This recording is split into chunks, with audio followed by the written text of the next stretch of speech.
Magandang araw po sa lahat ng tagapakinig ng channel na ito. Ang ibabahagi ko pong kwento sa inyo ay tungkol sa isang bata at sa kanyang bantay. Magsisimula ang kwento sa isang liblib na baryo kung saan naninirahan ang mag-asawang Nena at Nardo.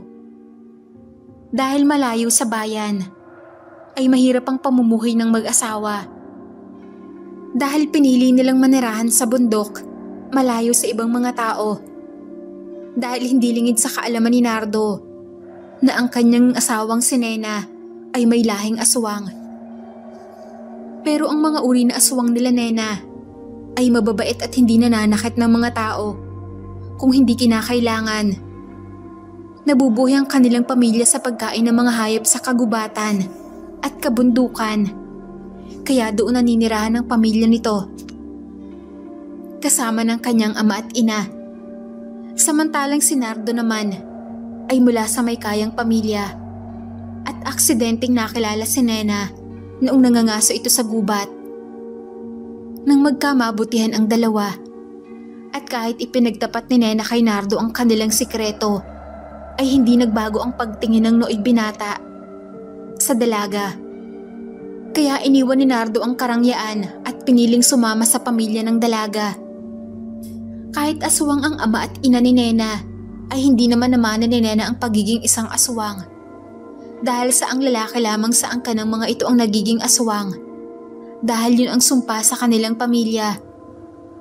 Hindi naglaon, ay nagdalang tao si Nena sa kanilang anak ni Nardo. "Nardo, magiging tatay ka na."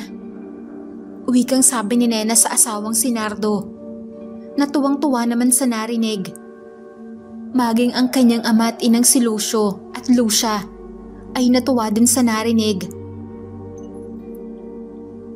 At ang tanging hiling lamang ng mga ito ay maging babae ang kanilang anak para maging normal itong tao at hindi manahid ang pagiging aswang. Masayang inalagaan ni Nena ang dinadala nito at hindi naman siya pinababayaan ng kanyang ama at ina. Samantalang, ganun din si Nardo. Paminsan-minsan ay bumababa ito ng bundok para makabili ng mga gamit na kakailanganin para sa pagbubuntis ng kanyang asawa. Pero isang araw ay sinundan pala ito ng dati nitong nobya na pinipilit ipakasal sa kanya ng mga magulang nito. Pero ayaw ni Nardo sa babae dahil nga may mahal na itong iba. Kaya dito inatunto ng babae ang lugar at bahay ng mag-anak nila Nena. Dito ay nakita niyang masaya ang mga ito at nakita niyang buntis nga si Nena. Kaya nanggagalaiti ito sa galit. At dahil desperado, ay umupa ito ng mga tao na patayin si Nena, pati na din ang pamilya nito. Kaya itinuo nilang aalis ang binata para gawin ang binabalak ng mga ito. Isang gabi na wala nga si Nardo dahil umuwi ito sa kanila para kumuha ng pera bilang paghahanda sa nalalapit na panganganak ng asawa. Isinagawa na nga ng dati nitong kasintahan na si Maida ang masamang binabalak niya. Ngayon, humanda ka mga agaw na babae ka. Kasama ng 5 kalalakihan ay sinugod nila ang bahay nila Nena. Kaya nagulat ang babae dahil hindi niya inaasahan na may susugod sa kanilang tahanan. Nagkataon pang wala din ang magulang nito dahil naghahanap ng pagkain sa bundok. "Sino kayo? Anong kailangan nyo?" "Ikaw pala ang babae ni Nardo?" "Babae? Bakit? Sino ka?" "Ako lang naman ang papakasalan ni Nardo. Eto, hindi mo ba nakikita ang suot kong singsing?" "Pakakasalan? Hindi, nagsisinungaling ka. Ang sabi niya binata siya at wala siyang nobya." "Yun ang sinabi niya sa'yo. Hindi mo ba napapansin kung bakit siya palaging bumababa ng bundok? Yun ay para asikasuhin ang kasal namin." "Hindi, sinungaling ka. Hindi magagawa sa akin ni Nardo yun. Bahala ka kung ayaw mong maniwala. Pero hindi ka na din naman magtatagal sa mundong to. Mga bata, sige na. Kayo nang bahala sa babaeng yan." Tumawa naman ang pinuno ng mga lalaki at nagtanong pa kay Maida kung maaari daw ba muna nilang pakinabangan ang babae dahil nga maganda ito at maputi. O siya, magpakasaya kayo. Pero wag niyong kalimutang iligpit yan pagkatapos ha. Anong gagawin niyo? Huwag kayong lalapit sa akin. Pero tumawa lamang ang mga lalaki. At dito ay lumabas na ng bahay si Maida at lumayo sa lugar. Nagsindi pa ito ng sigarilyo habang nakasandal sa malaking puno. Rinig naman ito ang pagsigaw ni Nena na humihingi ng tulong. At ilang sandali nga ay nagulat si Maida na magkalabugan sa loob ng bahay at nakarinig ito ng mga pag-angil. Narinig niya ang putok ng baril hanggang sa biglang tumahimik ang lahat, kaya pinatay nito ang sigarilyo at nagmatsyag sa paligid. Bigla itong napaatras nang makita sa gilid nito ang dalawang payat na nilalang. Namumula ang mga mata ng mga ito at puro dugo ang katawan. May hawak pang patay na hayop ang isa. Napaatras ito nang makitang tumingin sa direksyon niya ang mga nilalang at napatumba sa takot. Pero habang umaatras ito, ay bigla itong may nabangga, kaya dahan-dahan niya itong nilingon. At dito nga umakit ang takot sa kanya nang makita ang isang hayop na kakaiba. Pinaghalong kuneho, aso at kambing ito. Kaya napatayo ito at tatakbo nang sumisigaw. Samantala sa loob naman ng bahay ay nakasalampak na lamang sa sahig si Nena. Puro dugo ang paligid nito dahil sa mga namatay na lalaking inutusan ni Maida. Dito ay nakatayo sa kanyang harapan ng isang nilalang na naglalaway at namumula din ang mga matang nakatingin sa kanya. Dito ay susunggaban sana siya ng aswang na gustong kainin ng kanyang ipinagbubuntis. Pero biglang bumukas ang pinto at dumating ang kanyang nanay at tatay na nasa anyong aswang na din. Kaya dito ay nagpambuno sila ng aswang na may balak ng masama kay Nena. Pinagtulungan ng dalawang mag-asawa ang aswang. Pero malakas ito at nagagawa pa silang madaig.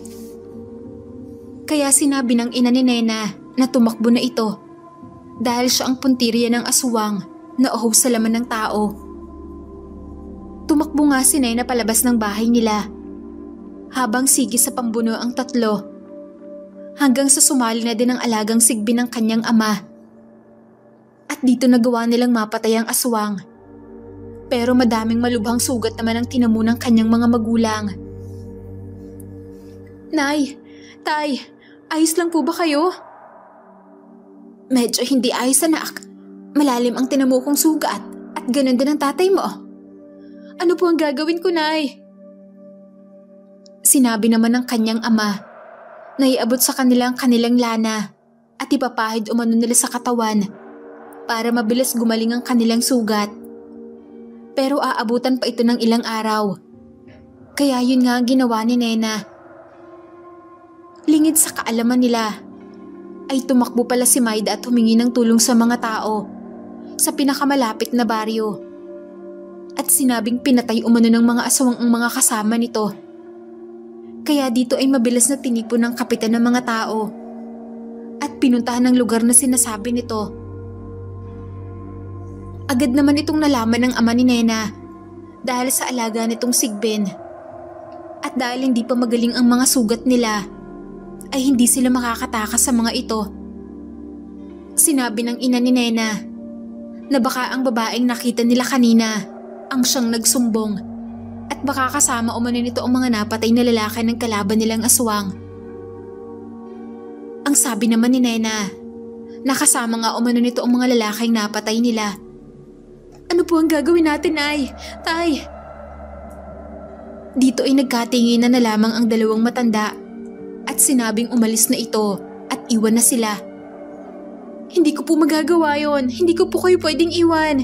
Hindi naman siguro nila tayo aanuhin. Magpapaliwanag ako na iba ang pumatay sa mga lalaking to.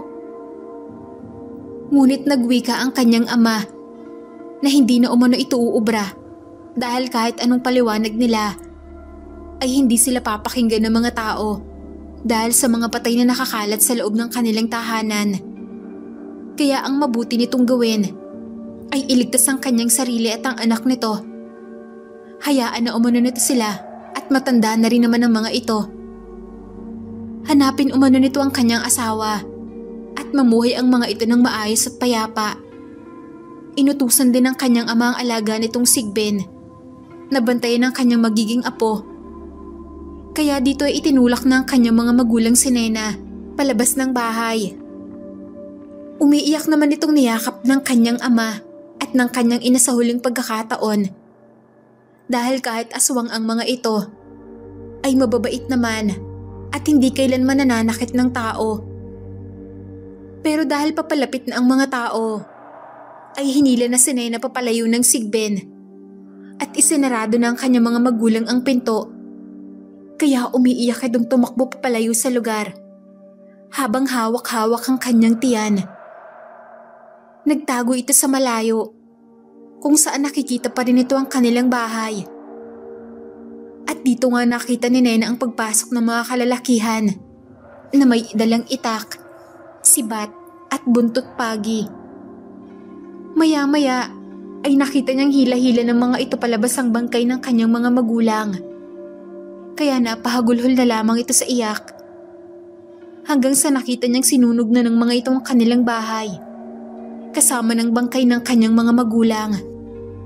Kaya wala nang nagawa si Nena, kundi ang lumakad papalayo sa nasusunog nilang bahay at pinilit na makalayo sa lugar. Habang naglalakad dito papalayo, ay nakarinig pa ito ng mga boses at boses yun ni Maida.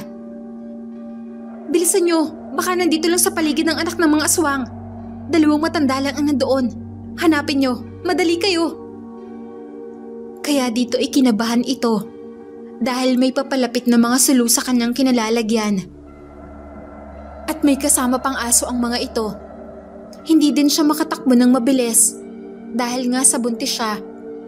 Hanggang sa nakita nitong tumakbo sa ibang direksyon ng alagang Sigbin ng kanyang ama. Narinig na lamang nito ang sigawan ng mga tao na andun umano. Kaya palis na ang mga ito lumayo sa direksyon niya. Nakalayo na ng tuluyan si Nena sa kanilang bahay. Tinahak nito ang kabundukan. Lakad lamang ito ng lakad. Hanggang sa hindi na nito kaya at nagpahinga na lamang sa isang malaking puno. Dito ay iyak ito ng iyak dahil sa nangyari sa kanyang mga magulang. Pero kailangan itong magpakatatag para sa kanyang anak. "Hindi ako susuko, anak. Hindi ko hahayaang mapahama ka. Hindi ko sasayangan ang sakripisyo ng lola at lola mo." Kaya dito ay napahiga na lamang si Nena sa isang ugat ng puno. Hanggang sa hindi nito namalayang nakatulog na pala ito sa sobrang pagod. Wala namang kamalay-malay si Nardo sa nangyari sa kanyang asawa at sa pamilya nito. Masaya itong namili ng mga kakailanganin para sa kanyang mag-ina.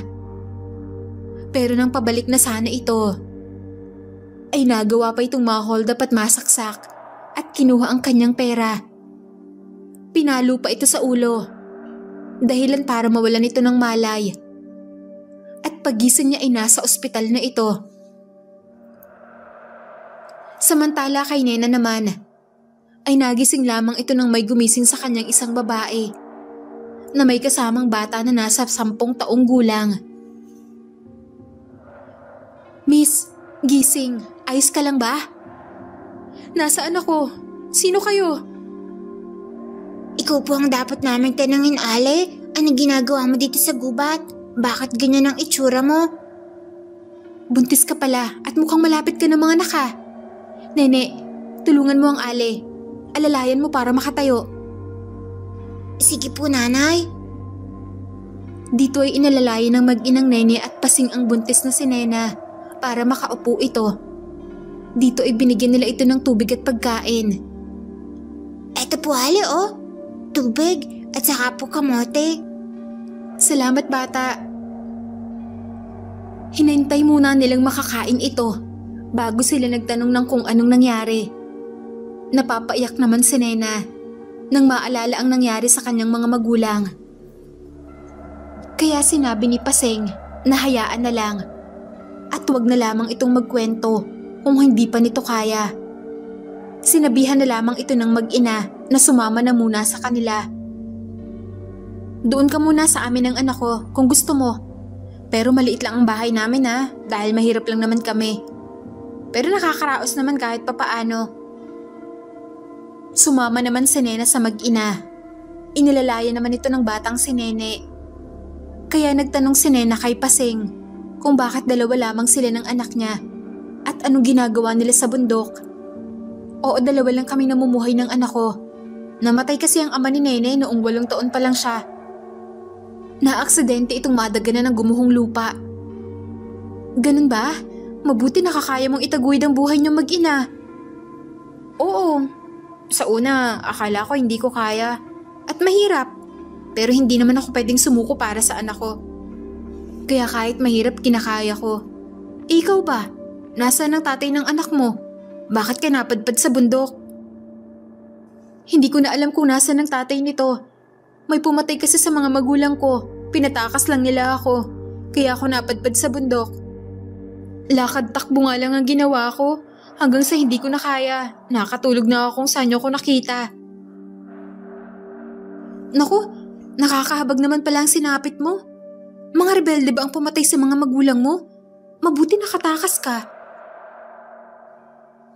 Hindi na kumibo pa si Nena. Hanggang sa marating nila ang bahay ng mag-ina. Maliit lamang ito at gawa sa mga tagpi-tagping kahoy. Pasensya ka na't maliit lang ang bahay namin. Pero kasya naman tayo dyan. Ale, upo po muna kayo. Sandali, kukuha lang po ako ng kamuting kahoy para maluto at makain natin. Ang bait naman ng anak mo, masipag pa. Oo, masipag talaga yan. Kaya mahal na mahal ko yan eh. Kahit mahirap lang ang buhay namin dito, masaya naman kaming mag-ina. Paano kayo nabubuhay? Gayong malayo kayo sa bayan. Hindi naman masyadong malayo ang bayan dito. Mga 3 oras na lakaran lang. Mararating mo na ang bayan. Medyo mabundok lang kasi ang lugar na to. Pero may malapit na baryo mula dito. Mga 1 oras na lakaran pa nga lang. Bakit nyo piniling manirahan dito, Paseng? May bahay naman kami dun sa baryo. Pero sa ngayon dito muna kami. Nag-iipon kasi kami ng mga kahoy. At ginagawa naming uling na siyang ibinibenta namin sa bayan. Malayo kasi kapag pabalik-balik ka. Kaya pumirme kami ng anak ko dito sa bundok. Hindi ba kayo natatakot, Paseng, sa mga rebelde? O kaya mga aswang? Lalo na, 2 lang kayo ng anak mo dito nakatira. Aswang? Hindi naman totoo ang mga aswang eh.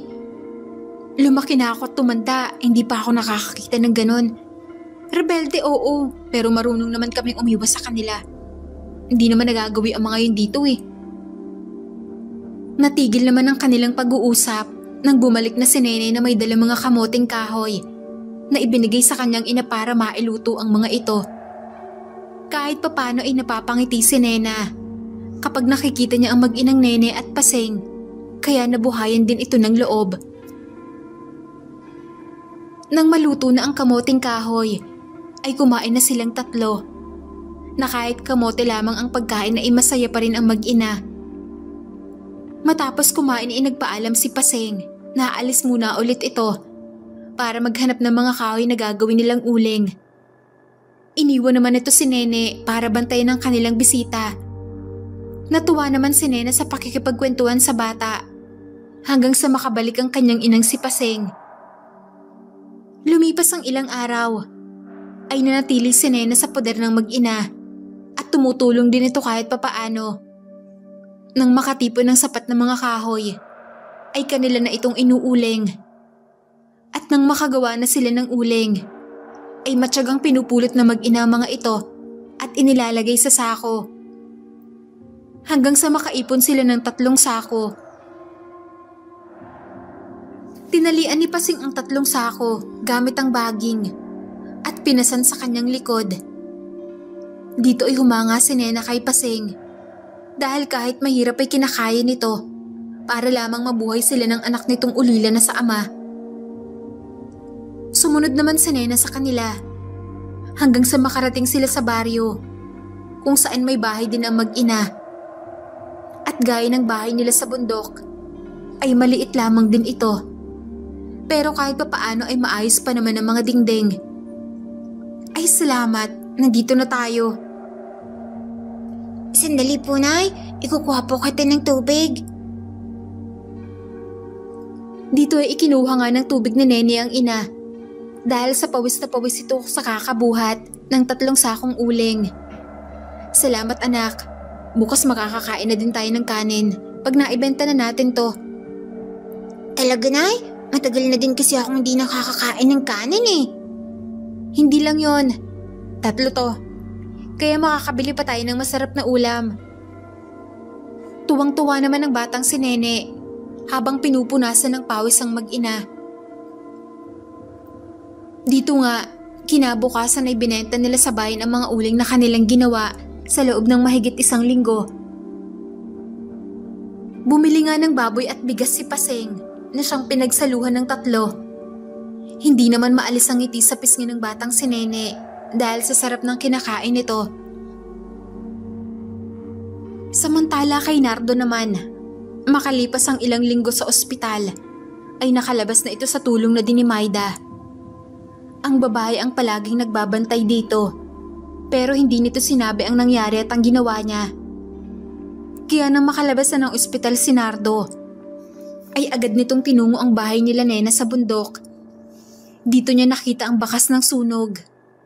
Kaya labis ito nag-alala sa kanyang asawang buntis at sa mga magulang nito. Pero napaghandaan na pala yun ni Maida at may sinabihan itong lalaki na kapag pumunta ang binata sa lugar ay sasabihan niyang patay na ang lahat ng nakatira sa bahay dahil nga napag-alaman ng mga tao na mga aswang ang mga ito. Kaya yun nga ang sinabi ng lalaking lumapit kay Nardo. At dahil doon ay gumuho ang mundo nito at hindi makapaniwalang wala na ang kanyang asawa at kanyang magiging anak. Sinamantala naman ni Maida ang pagkakataon para akitin si Nardo. At ang isa pa ay mayaman ang babae. Kaya ito din ang gumawa ng paraan para maisalba ang mga negosyo ng pamilya ni Nardo. Kaya malaki ang utang na loob ng lalaki dito. At hindi nito alam na ito din pala ang may pakana kung bakit hindi na niya nakita ang kanyang sanay magiging pamilya. Balik naman kay Nena. Ilang buwan ang lumipas. Nanatili na lamang ito kasama ng mag-inang Paseng at Nene dahil wala naman itong ibang mapuntahan. At hindi na din ito binalikan ng dati nilang bahay na nasunog. O kaya ay magpakita lamang doon dahil nga natatakot din ito na may makakilala sa kanya. At malagay pa sa panganib ang kanyang dinadala. Kaya lumipas pa ang ilang buwan at dumating na ang araw ng panganganak nito. At dahil walang pera, ay sa bahay na lamang mag-ina ito ng anak at tumawag na lamang ng paltera si Paseng. Dito ay ilang oras ang nakalipas. Hirap sa pagpapalabas ng bata si Nena at ang hina na nito. Delikado ito. Hindi ko kayang mapalabas ang bata. Kapag nawala siya, malalagay sa panganib silang pareho ng anak niya. Dalhin na natin siya sa ospital. Pero sa mahinang boses ay nagwika si Nena na wag na umano dahil alam niyang wala ding pera ang mag-ina. Malaki na din ang naitulong ng mga ito sa kanya. Kaya kakayanin niya umunong mailabas ang bata.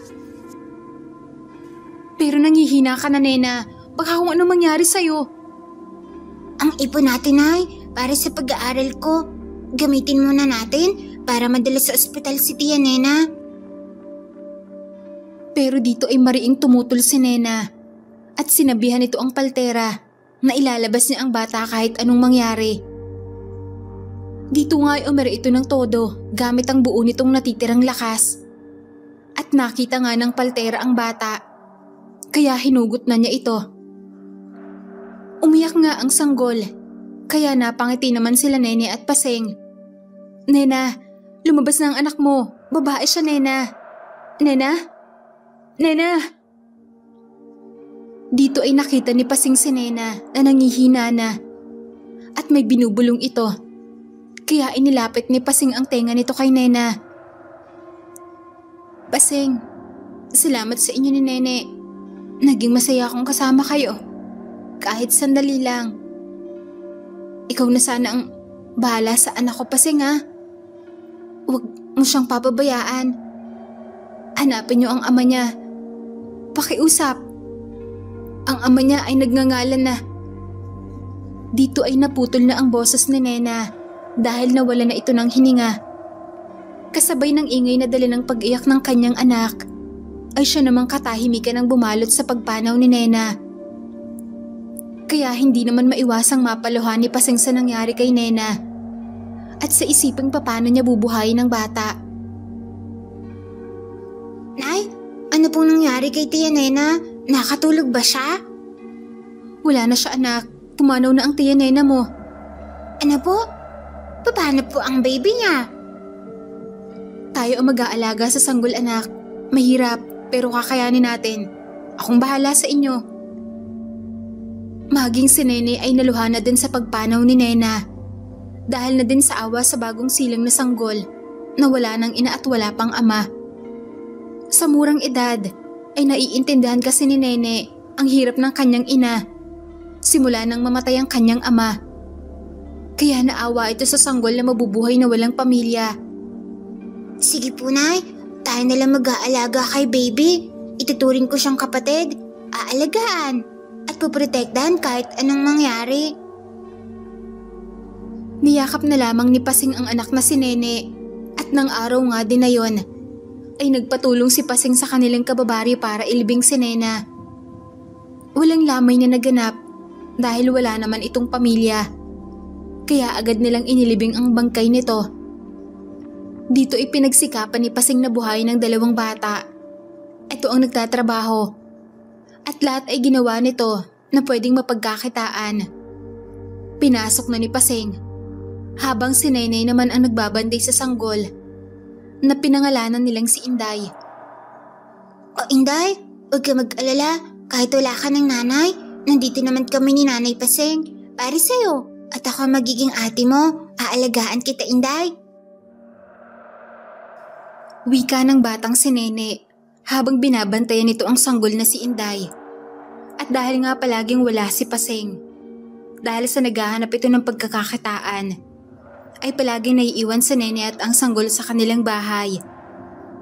Isang araw, ay may dumaang matanda sa kanilang bahay. Humihingi ito ng maiinom na tubig. Dahil nga hindi ito kilala ni Nene, ay hindi niya ito pinapasok, kagaya ng sinabi ng kanyang nanay. Magandang araw sa inyo, Inaeng. Maaari ba ako makahingi ng tubig sa'yo? Dun po sa poso, Lola. Sa unahan po may poso po doon. Dun na lang po kayo uminom. Malinis naman po ang tubig doon. Hindi pa po kasi ako nakakapag-igib. Walang bantay po ang kapatid ko eh. Ganun ba? Kailan ba ng kapatid mo ang naririto? Opo, Lola. Wala pa po kasi ang nanay ko. Pero mamaya dito na po yun. Maaari ba akong pumasok, Inaeng? Naku, Lola. Wag na po. Malit lang po ang bahay namin. Saka wala din naman po ako maibibigay sa inyong pagkain. Magpapahinga lang naman ako sandali, Inaeng. Napagod kasi ako sa paglalakad. Doon na lang po kayo maupo sa papag, Lola. Sa may lilim ng puno, mahangan pa po doon. Mainit po kasi dito sa loob ng bahay namin eh.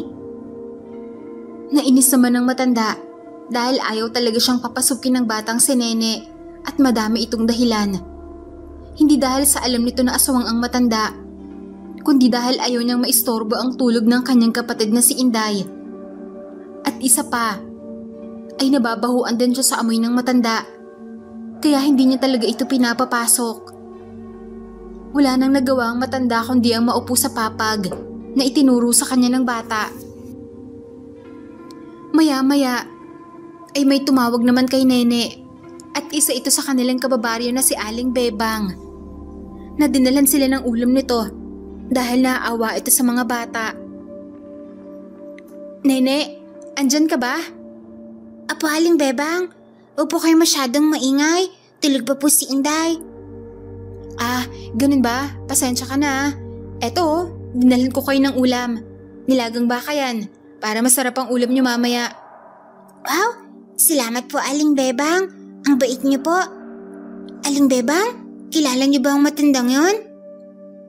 Ha? Matanda? Nasaan? Teka, nawala na. Nakaupo lang siya kanina dyan. Gusto nga pong pumasok sa bahay, pero hindi ko pinapasok at tulog pa po si Inday. Hindi mo ba siya kilala, Nene? Hindi po, Aling Bebang eh. Mabuti at hindi mo pinapasok. Mag-iingat ka at kayo lang dito ni Inday. Huwag kang mapapapasok kung makikipag-usap sa hindi mo kakilala, ha? Opo, Aling Bebang. Salamat po muli sa ulam. Walang anuman. Hayaan mo. Pag naghanap ulit ng katulong ang amo ko, ipapasok ko doon ang nanay mo. Para malaki naman ang kita niya, kaysa namamasura at nag-uuling siya. Mabait naman ang amo kong lalaki. Yung babae lang naman kasi ang maldita. Sige po, Aling Bebang. Para makabili na kami palagi ng gatas ni Inday. Palagi kasing sabaw ng sinaing na lang ang pinapaday din namin kay Inday. Naawa na din po ako sa kapatid ko po. Sige, basta mag-iingat kayo dito, ha? Huwag magpapapasok ng iba. Opo. Kaya dito ay umalis na ang mabait nilang kababarya na si Aling Bebang na nagtatrabaho pala kina Nardo at Maida bilang katulong. Inantay ni Nene ang kanyang nanay Paseng dahil nga sa wala pa silang bigas. At ilang sandali nga ay dumating na ito at may dalang bigas. Kaya agad na silang nagsaing. At kagaya ng dati, sabaw pa rin ang sinaing ang pinapainom nila kay Inday. Dahil nga wala naman silang pambili ng gatas nito. Kaya matapos padadehin ang sanggol, ay kumain na din silang magnanay. Hindi naman sinabi ni Nene ang tungkol sa matanda na pumunta sa kanilang bahay. At mas ikinuwento nito ang sinabi ni Aling Bebang sa kanya. Nay, ang sabi ni Aling Bebang kanina, pakikiusapan niya daw ang amo niya na ipasok ka bilang katulong sa malaking bahay nila. Talaga, anak? Mabuti nga. Para may trabaho na ako, pakonti-konti lang kasi ang kita ko sa pamamasura at pag-uuling. Lalo na, nagsisimula na ang tag-ulan. O nga po, Nay, para makabili na po tayo ng gatas ni Inday. Oo nga, anak eh. Pero kung sakali man magtatrabaho na ako, kaya mo bang alagaan si Inday, anak? Baka kasi hapon o gabi na ako makauwi eh. Apo, Nay, kaya ko po. Mabait naman po tong si Inday. Umiiyak lang siya kapag gutom na. Salamat sa iyo, anak, ha. Ang bata mo pa. Pero katuwang na kita sa buhay. Sana nga, ay nakakapag-aral ka ngayon. Ayos lang po yun, Nay. Marunong na din naman po ako magbasa at magbilang eh. Tama na po yun. Niyakap na lamang ni Paseng ang anak na si Nene. Dahil nga nagsasakripisyo ito. At nakakaintindi na sa kalagayan ng buhay nila. Kahit na bata pa lang ito. Lumipas ang oras at kumagat na ang dilim. Naghanda na silang matulog at pinatay na ang gasera na kanilang ilawan. Habang natutulog ang mag-ina, ay bigla namang nagising si Nene dahil sa iyak ng sanggol na si Inday.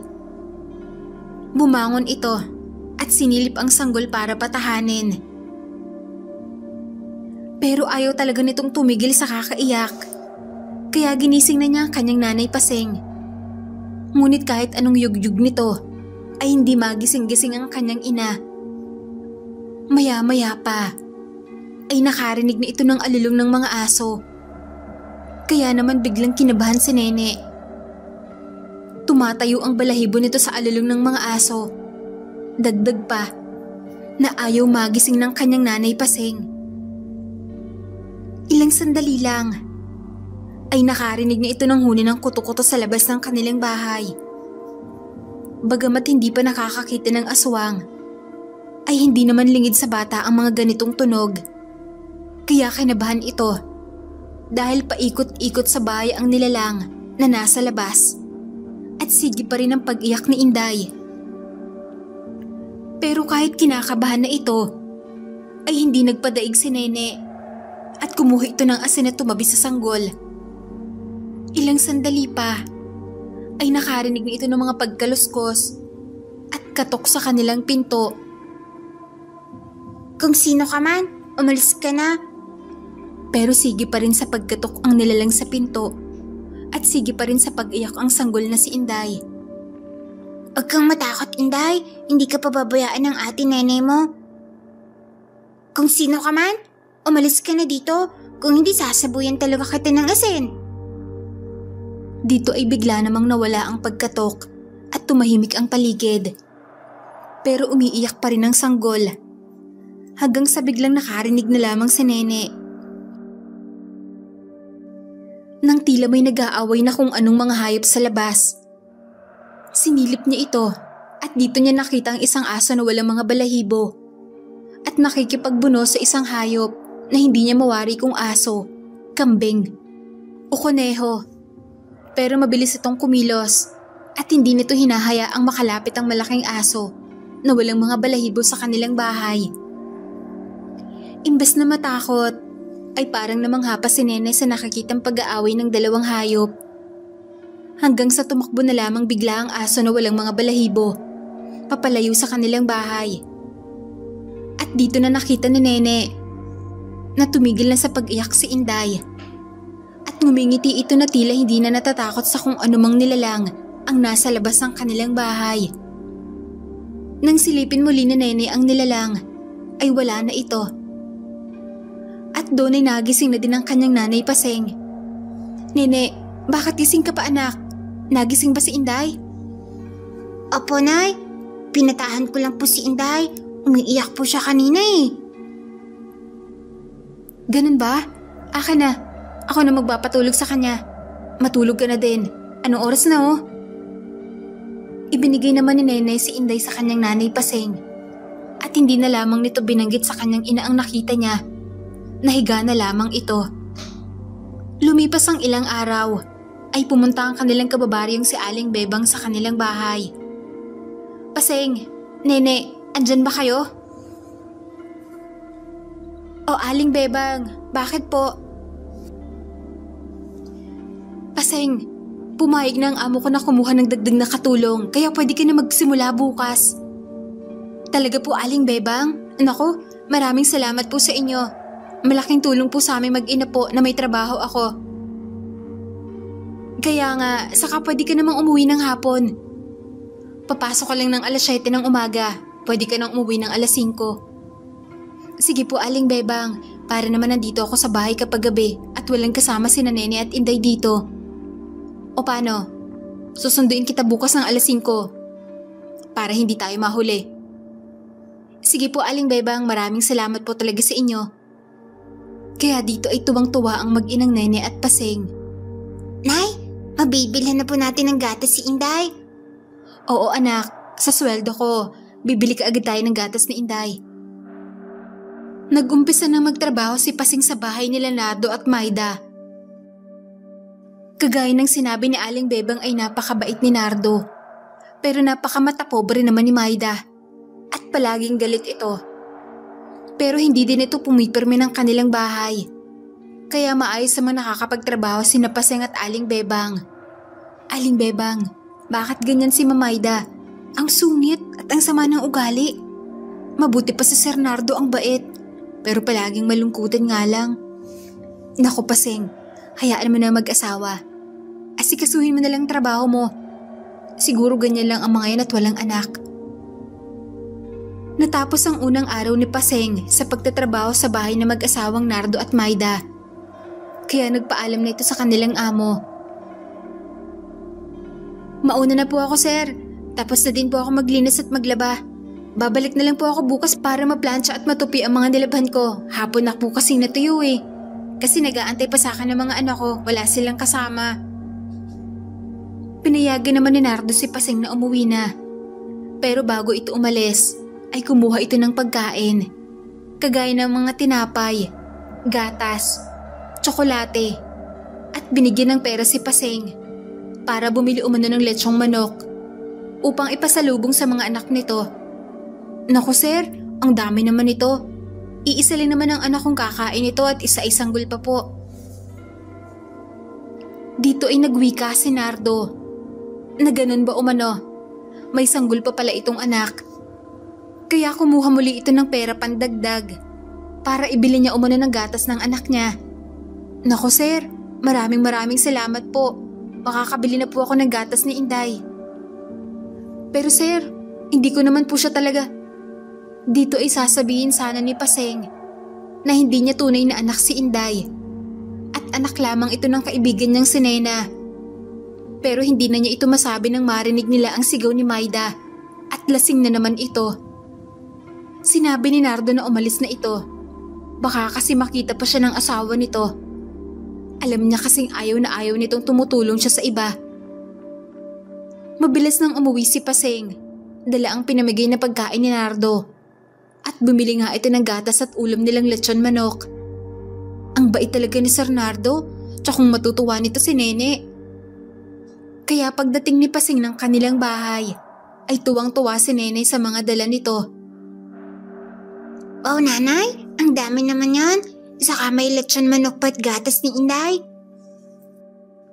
Oo nga anak, ang bait kasi ni Sir Nardo. Binigyan ako ng pera, pambili ng ulam natin at gatas ni Inday. Saka itong mga tsokolate at tinapay. Kaya kahit wala ako dito, hindi ka magugutom anak. Ang bait naman pala talaga ni Sir Nardo, no?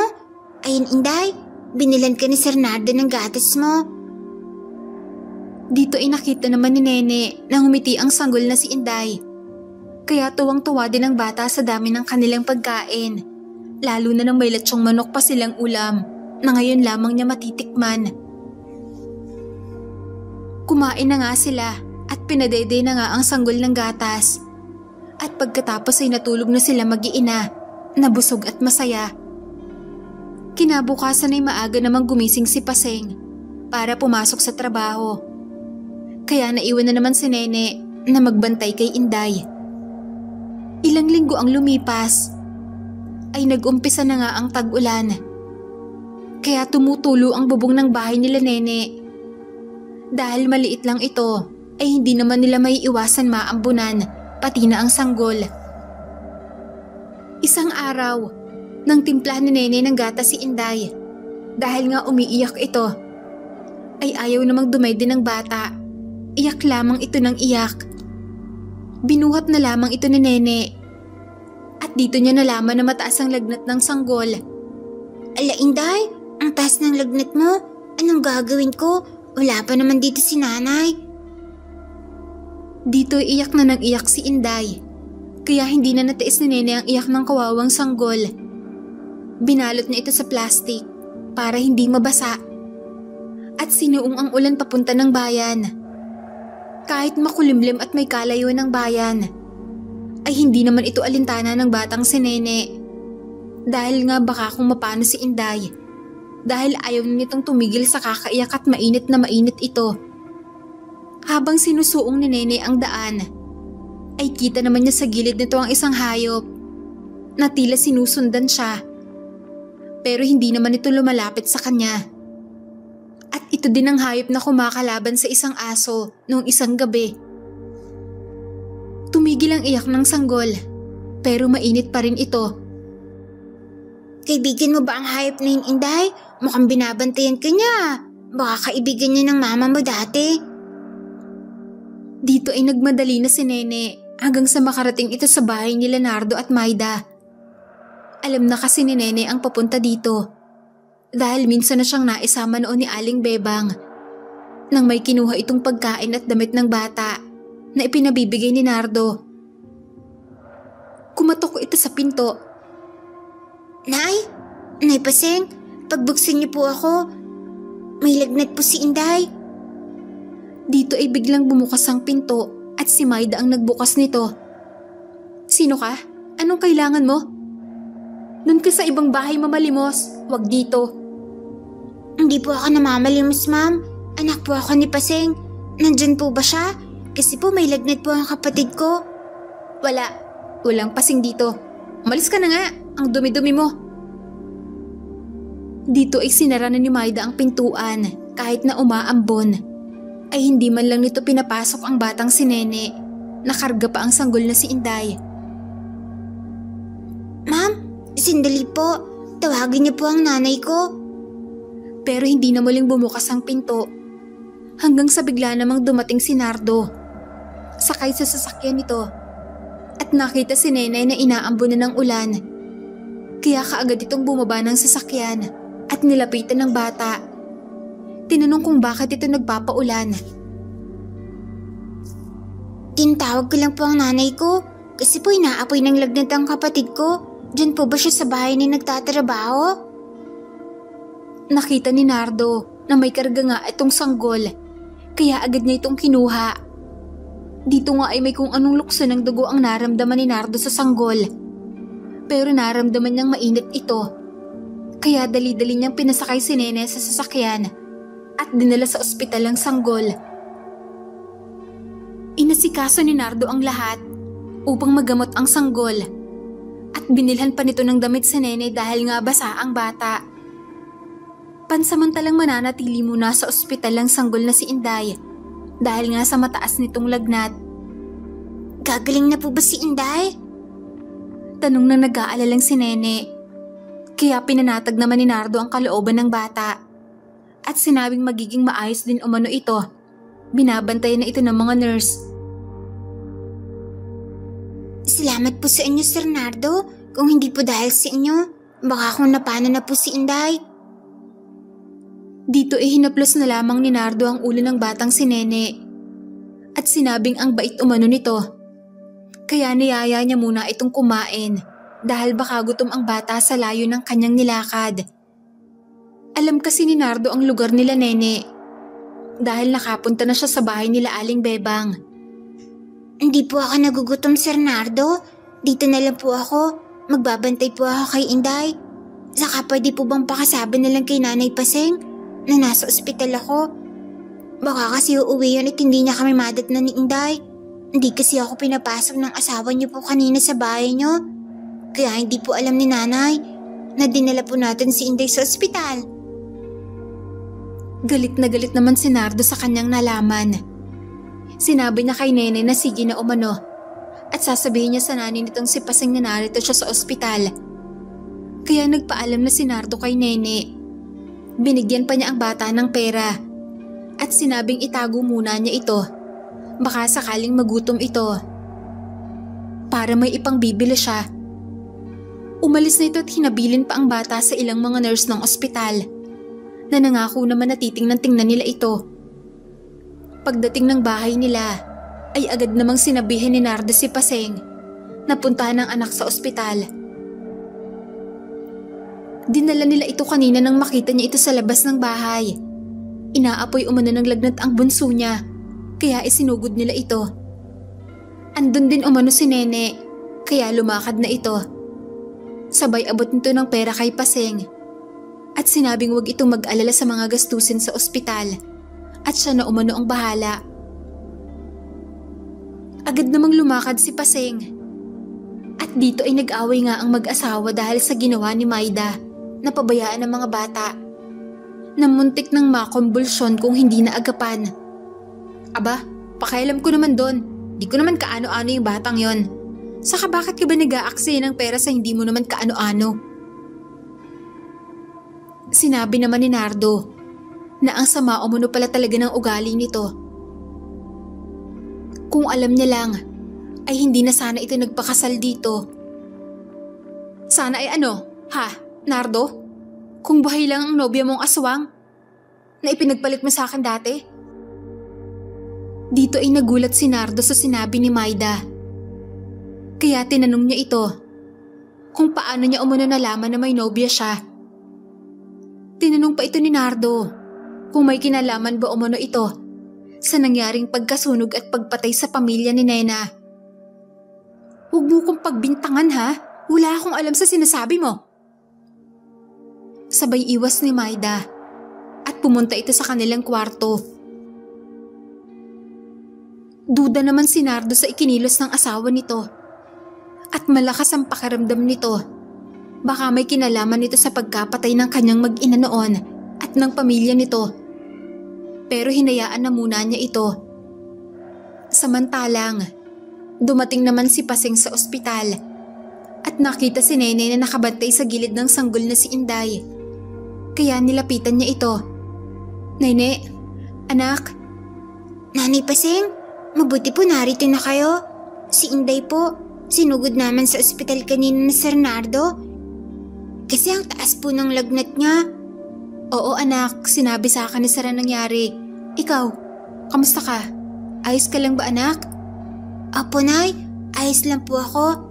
Binilan po ako ni Sir Nardo ng bagong damit. Kasi po, basang-basa ako kanina. Mabuti naman, pasalamat na lang tayo ang bait ng amo ko. Nay Paseng, iniisip ko kasi kanina, wala naman pong anak sila Sir Nardo. Baka pwedeng ipaampon na lang natin si Inday sa kanila. Kasi mayaman sila, madaming pera, tsak maalagaan po nila ng maayos si Inday kaysa po sa atin.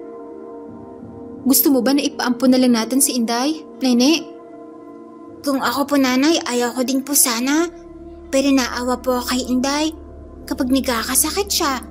Katulad kanina, ang sabi po ng doktor, kung hindi naagapan, pwede po siyang mamatay. Mahirap po kasi nanay nang walang pera eh. Dito ay naluluhang niyakap na lamang ni Paseng ang anak na si Nene at sinabing sige umano at tatanungin niya ang kanyang among lalaki kung payag ito. Sa ospital na nagpalipas ng gabi ang mag-ina, bumili na lamang ng pagkain si Paseng para sa kanila at doon na din kumain habang binabantayan ng sanggol. Kinabukasan inagising si Nene nang narinig nito ang tawa ng sanggol na si Inday. Naging maayos na ang kalagayan nito na kahit ang mga doktor ay nagtataka. Dahil sa mabilis na pagaling ng sanggol na kahapon ay muntik na itong mamatay. Ayan, ayos ka na Inday, mabuti naman. Sinabi ng doktor na maaari na silang lumabas dahil naging mabuti na ang bata. Maganda na ang ngiti nito na tila hindi dumaan sa sakit. Nakangiti ito kay Nene. Kaya dito ay biglang nagbago ang isip ng bata na wag nang ipaampon si Inday. At bahala na umano, aalagaan na lamang niya ito. Dahil hindi niya kayang mawalay ito na itinuring na niyang kapatid. Lumabas na nga ng ospital ang mag-ina at umuwi na sa kanilang bahay. Sakto namang nakalabas na sila bago dumating si Nardo sa ospital. At tinanong pa ang mga nurse kung nasaan na ang batang naka-admit. Pero sinabi ng nurse na nakalabas na umano dahil mabuti na ang lagay ng bata. Kaya nagtaka ito. Sinundan nito ang mag-ina sa kanilang bahay. Nagpasama pa ito kay Aling Bebang para matuntun ang bahay ng mag-ina. At dito nga natagpuan ni Nardo sila Nene at Paseng sa isang sira-sira ng bahay. Nagulat naman na mag-ina nang makita si Nardo. Sir Nardo, ano pong ginagawa niyo dito? Maupo po muna kayo. Pasensya na po kayo sa bahay namin, sira-sira na po. Nagwika naman ng lalaki na ayos lamang umano at sinisiguro niya lang na ayos na ang bata. Dahil nagtaka ito kung bakit umano sila nakalabas kaagad. Ayos na po si Inday Sir Nardo, eto po. Iniabot ni Nene ang sanggol kay Nardo. At ngumiti naman ito sa kanya. Tuwang-tuwa naman si Nardo sa sanggol na tila ang gaan ng pakiramdam niya dito. Gusto po kayo ni Inday, Sir Nardo, kasi nakangiti po siya sa inyo. Saka salamat po sa tulong niyo po sa amin Ngumiti naman ang lalaki at sinabing wala umano yon. Nakita niya ang kalagayan ng mag-ina. Kaya dito ay sinabi niya na ipapaayos niya ang bahay ng mga ito. Natuwa naman si Aling Bebang sa narinig. Dahil naaawa na nga din ito sa mag-iina, lalo na kay Nene, na siyang nagbabantay sa bata. Nanatili pa si Nardo sa maliit na bahay ng mag-inang Paseng at Nene, at siya ang nag-alaga sa sanggol na si Inday. Wala itong kamalay-malay na ang batang hawak niya ay ang anak nila ni Nena. Pinaayos ni Nardo ang bahay ng mag-ina. Araw-araw siyang dumadalaw sa sanggol habang nagtatrabaho si Paseng sa kanilang bahay. Nandoon naman si Nardo sa bahay nila kasama si Nene para alagaan ng sanggol na si Inday. Hindi nagtagal ay nalaman naman ito ni Maida Kaya galit na galit ito. Dahil ginawa na niya ang lahat para lamang mahalin siya ni Nardo. Pero kahit anong gawin niya, ay hindi siya magawang mahalin ng lalaki.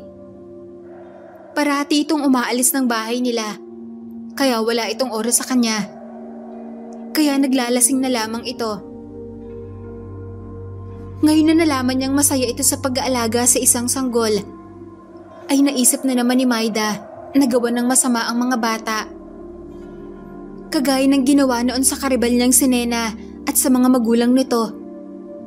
Samantala sa bahay naman nila Paseng, ay ginabi na si Nardo. Dahil naaaliw ito sa sanggol, na ikinatuwa naman ni Nene at Paseng. Dahil tila mag-ama ang dalawa. Naku Sir Nardo, ginabi ka na. Baka galit na naman si Mamayda niyan. Nagwika naman ng lalaki. Nahayaan niya umano ito. Nagwika pa na kung maaari ay dito na lamang siya kumain ng hapunan. Sige po Sir Nardo, dito na po kayo kumain. Kumain nga si Nardo sa kanila dahil sa maayos na naman ang bahay na mag-ina.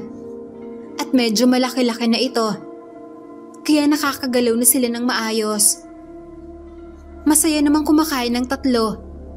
At sinabi ni Nardo kina Nene at Paseng na kung ayos sa kanila ay aampunin na lamang nito si Inday.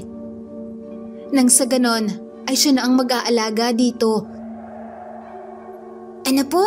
Aampunin niyo po si Inday? Pero ayaw ko pumapaliw kay Inday. Mahal na mahal ko po si Inday, Sir Nardo.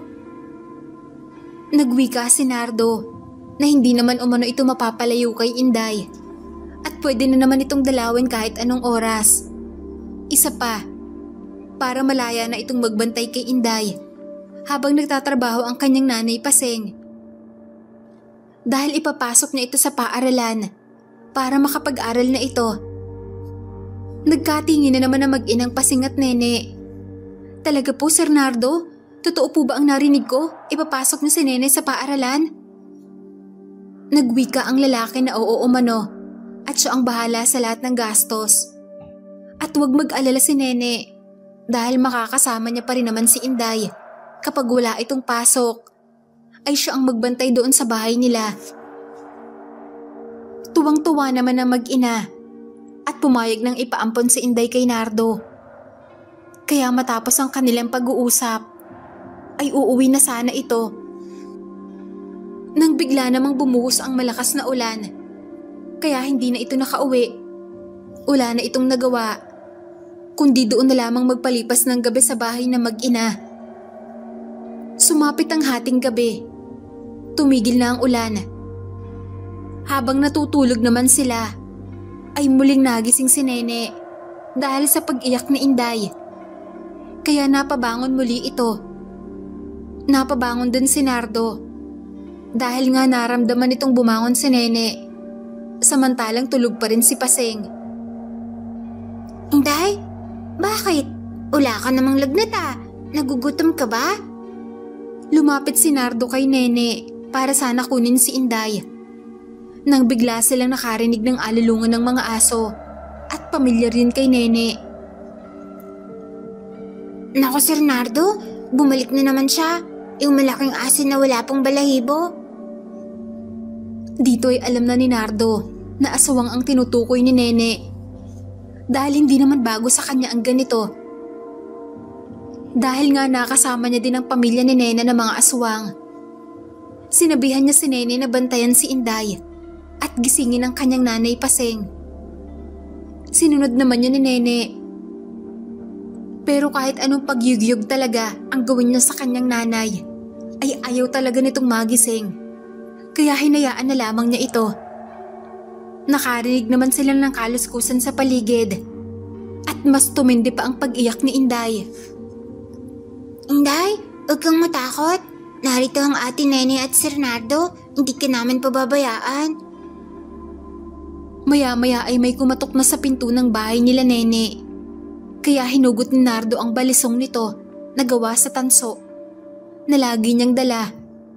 Sinabihan si Nene na wag iwan si Inday. Kaya lumapit ito sa pinto at tinanong kung sino umano ang kumakatok pero wala namang sumasagot. Sa pangatlong katok niya ay binuksan ni Nardo ang pinto. At dito ay panandalian itong hindi nakagalaw dahil sa gulat.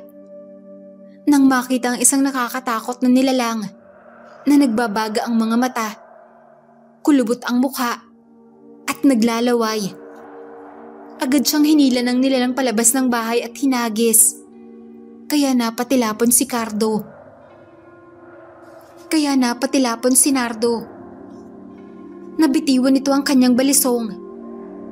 Napasigaw naman si Nene nang makita ang nilalang na nasa pinto. Akma na sanang papasok. Pero biglang may sumunggab dito na isang nilalang. At ito ang palaging nakikita ni Nene na laging umaaligid sa bahay nila at sumusunod din sa kanya noong dalhin niya si Inday sa bayan. Nagpambuno ang aswang at ang nilalang na sigbin. Pinilit ng gisingin ni Nene ang nanay niya, kaya binuhusan na niya ito ng tubig. Dito pa lamang nagising si Paseng. "Anak, bakit mo naman ako binuhusan ng tubig?" Nay, ayaw niyo po kasing magising. May aswang po, Nay. Nasa labas po ng bahay. Madali po kayo. Dali-daling bumangon si Paseng para tingnan. At dito nga nakita niya ang dalawang nilalang na naglalaban. At nakita niya si Nardo nakakabangon lang dahil sa pagtilapon sa kanya ng aswang. Asin! Sandali! Anak, huwag kang lalabas. Sarado mo ang pinto." Dito ay kumuha ng asin si Paseng at lumabas ng bahay. Tinulungan pang makatayo ng maayos si Nardo. Nakita naman ni Nardo ang pag-aaway ng aswang at ng kalaban nitong sigbin. Dito niya nakita na parang pamilyar sa kanya ang sigbin na kalaban ng aswang. Pero hindi na niya muna yun inisip kung saan niya ito nakita. Sinugod niya ang aswang at inambahan ng saksak. Pero mabilis ito nakakaiwas. Akma sanang tatakbo ito papunta kay Nene na nakatingin sa kanila mula sa pinto na hawak-hawak si Inday. Pero hindi ito nagawa ng aswang dahil sinunggaban siya ng sigbin sa lieg. Nakatsyempo din si Paseng na sabuyan ito ng asin, kaya napahiyaw ang aswang. At dito na nakabuelo si Nardo, nasaksakin ito ng balisong. Kaya napaluhod na lamang ang aswang at ilang ulit pa itong sinaksak ni Nardo hanggang sa mapatay niya ito. Saka lang din ito binitiwan ng sigbin. Matapos mapatay ang aswang, ay agad namang tumakbo ang sigbin sa kinaroroonan ni Nene. Hindi naman natakot ang bata. Sa halip ay lumuhod pa ito para ilapit ang sanggol na si Inday sa sigbin, na nakangiti namang hinawakan pa ng sanggol ang sigbin. Nakita nila Paseng at Nardo kung gaano kaamo ang sigbin. Nay, tingnan niyo, palagi niya kaming binabantayan ni Inday. Oo anak, dahil alagay ng tiya Nena mo. Baka hinabilin niya si Inday sa kaibigan niyang sigbin. Dahil nakikita pala noon ni Paseng, nakasama ni Nena ang sigbin. Nang marinig naman ni Nardo ang pangalan ni Nena, ay nanlaki ang mga mata nito.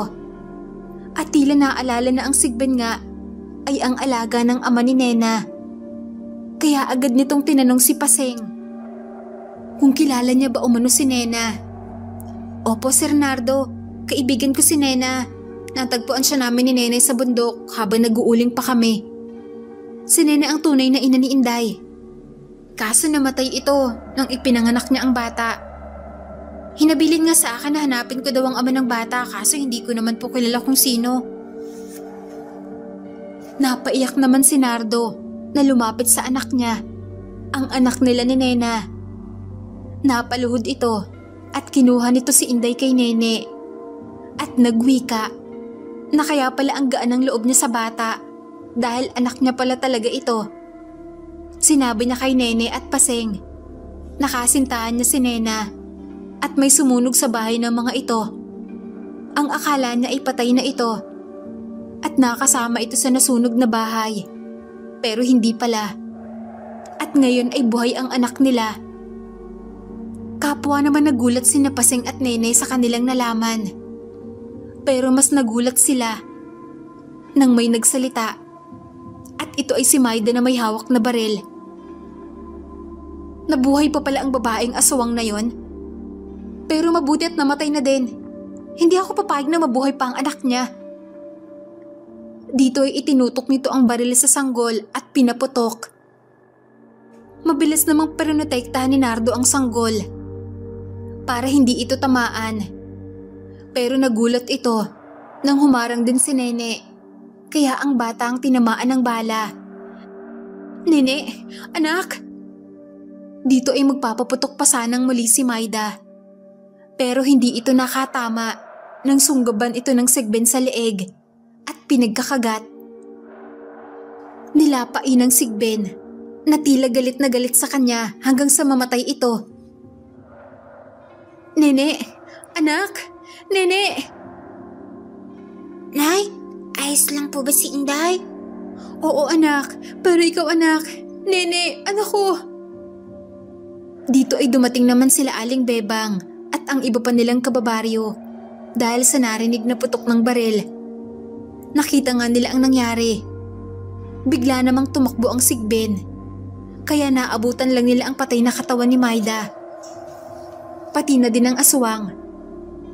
Mabilis naman nilang isinugod si Nene sa ospital at sa kabutihang palad ay naligtas naman ang bata. Laking pasasalamat ni Paseng dahil nakaligtas ang kaisa-isa nitong anak na si Nene. Lumipas ang ilang buwan, nakalabas si Nene sa ospital at hindi na umuwi sa kanilang bahay dahil inampo na din ito ni Nardo. At doon na ito tumira sa kanilang bahay kasama ang ina nitong si Paseng. Lumipas ang isang taon, pina-enroll ni Nardo si Nene sa paaralan. Kaya nakakapag-aral na ang bata. Samantalang si Paseng at Aling Bebang naman ay namamasukan pa rin sa kanila. Pero masaya na ang dalawa dahil wala na ang amo nilang babae na masungit na si Maida. Bumawi naman si Nardo sa anak na si Inday at sa mag-inang Paseng at Nene na malaki ang tulong sa kanyang mag-ina. At ang sigbe naman ay palagi nilang nakikita na umaaligid lamang.